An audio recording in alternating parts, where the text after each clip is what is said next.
Big Boss Malayalam season 7 live അപ്ഡേറ്റ്സിലേക്ക് പോകാം. മാന്ത്രിക ശക്തി എന്ന ഒരു ഡെയിലി ടാസ്ക് ആയിരുന്നു ലൈവിൽ നടന്നത്. കഴിഞ്ഞ സീസണിലും അതിന് മുമ്പത്തെ സീസണിലും ഒക്കെ ഉണ്ടായിരുന്ന ഒരു ഫൺ ടാസ്ക് ആയിരുന്നു കേട്ടോ. ക്ലാസിക് ടാസ്കുകൾ ഒന്നായിട്ടുള്ള ഒരു ടാസ്ക് ആണ്. ബിഗ് ബോസ് കൊടുക്കുന്ന മാജിക് പോഷൻ കുടിക്കുമ്പോൾ ഓരോരുത്തർക്കും ഓരോ ശക്തികൾ ലഭിക്കും. ആ മാജിക് പോഷൻ എന്താണെന്നുള്ളത് ഒട്ടുമിക്ക എല്ലാവർക്കും ഐഡിയ കാണും. ഈ ഗ്ലാസ് കണ്ടാലേ അറിയാം ഇതൊരു വൈൻ ഗ്ലാസ് ആണ്, വൈനായിരിക്കാനുള്ള സാധ്യതകൾ തള്ളിക്കളയാനായിട്ടൊന്നും പറ്റില്ല.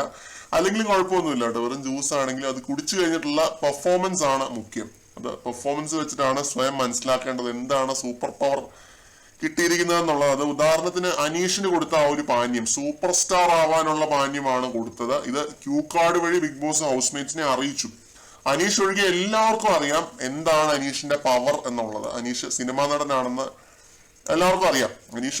അനീഷിനെ ദിലീപേട്ടനെ പോലെ ട്രീറ്റ് ചെയ്യാന്നാണ് ഇവര് പറഞ്ഞത്. ലക്ഷ്മി അതങ്ങനെയൊക്കെ പറയുന്നുണ്ടായിരുന്നു.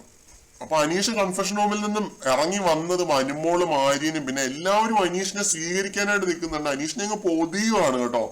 ഓവറാക്കി ചളവാക്കുക എന്നൊക്കെ പറയുന്ന പോലെയാണ് ഈ ഒരു സ്റ്റാർട്ടിംഗ് സ്റ്റേജിൽ തന്നെ. അനീഷ് അധികം വൈകാതെ തന്നെ പൊക്കുമെന്നാണ് തോന്നുന്നത്. കാരണം ആ രീതിയിലാണ് ടാസ്ക് മുന്നോട്ട് പോയിക്കൊണ്ടിരിക്കുന്നത്. അനീഷ് സെൽഫി എടുക്കാനായിട്ടൊക്കെ നിൽക്കുന്നുണ്ട്. ആര്യന്റെ മോള് മീനാക്ഷിക്ക് ഹായ് പറയുന്നുണ്ട്. ആര്യന്റെ കൂടെ സെൽഫി എടുക്കുന്നുണ്ട്, അക്ബറിന്റെ കൂടെ സെൽഫി എടുക്കുന്നുണ്ട്, ഷാനവാസിന്റെ കൂടെ സെൽഫി എടുക്കുന്നുണ്ട്. എല്ലാവരുടെ കൂടെ എനിക്ക് തോന്നുന്നു നൂറയുടെ കൂടെയും ഒട്ടുമിക്ക എല്ലാവരുടെയും കൂടെ സെൽഫി എടുക്കുമെന്ന് തോന്നുന്നു. അനീഷിന് സംഭവം പിടികിട്ടിയെന്ന് തന്നെയാണ് തോന്നുന്നത്. ആദ്യത്തെ 2 മിനിറ്റ് തന്നെ അനീഷിന് സംഭവം പിടികിട്ടിട്ടുണ്ട്. പക്ഷെ ആക്ടിങ് അലോങ് എന്ന് പറയുന്ന പോലെ അഭിനയിച്ചങ്ങ് തുടരാൻ തന്നെയാണ് തീരുമാനം. ഒരിച്ചിരി നേരം ഈ ഒരു ടാസ്കിന് വേണ്ട ബിഗ് ബോസിന് വേണ്ട കുറച്ച് സാധനങ്ങൾ കൊടുത്തു കഴിഞ്ഞാൽ അനീഷ് മിക്കവാറും ഇത് പറയും. ഗസ് ചെയ്ത് തന്നെ പറയാനാണ് സാധ്യതകള്. കണ്ടറിയാം. കൂടുതൽ അപ്ഡേറ്റ്സുമായിട്ട് വീണ്ടും കാണാം.